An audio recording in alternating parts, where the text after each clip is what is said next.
Assalamu alaikumlar. Кыргыз элим. Мен эки достон коркпойм, Садырдан да коркпойм. Шакалдардан мен Тилек Маткүрөновду бошотушун жана саясий туткундарын бошотушун баарын талап кылам. Эч кимден коркпойм. Жана мындан ары оппозицияны мен башкарам деп ойлойм.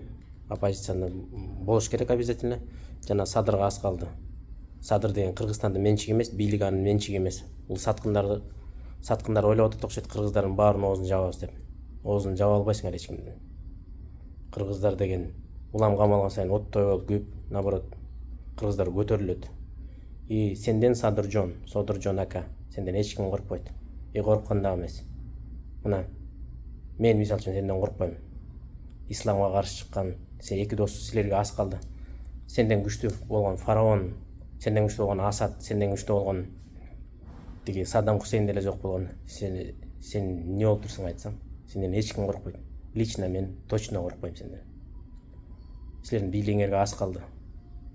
Даже сен менин боюма жооп берген эмесиң, бойго чакырганда. Сага аз калды, Содыржон ака. Мен лично коркпойм. Колуңан келеби? Мени таба аласыңбы? Мен качпайм, эч кимден качкан да эмесмин, сенден коркпойм дагы. Тилекмат ал келечекте президент болчу адам. Айжигитов да келечекте президент болчу адам. Кыргыздар коркпойт сенден. Кыргыздар көтөрүлүп чыгат. Мына мен лично отвечать этем. Лично. Мен коркпойм сенден.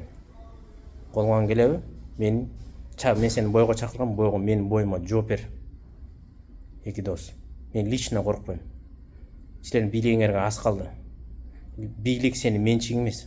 Кыргыздар деген корко турган эл эмес. Кыргызстан эч качан Түркмөнстанда болбойт, Өзбекстанда болбойт, Казакстанда болбойт. Кыргызстан деген өзүнүн боштондугуна жана өзүнүн боштондугуна күрөшө турган эл. Кыргыздар коркпойт сенден.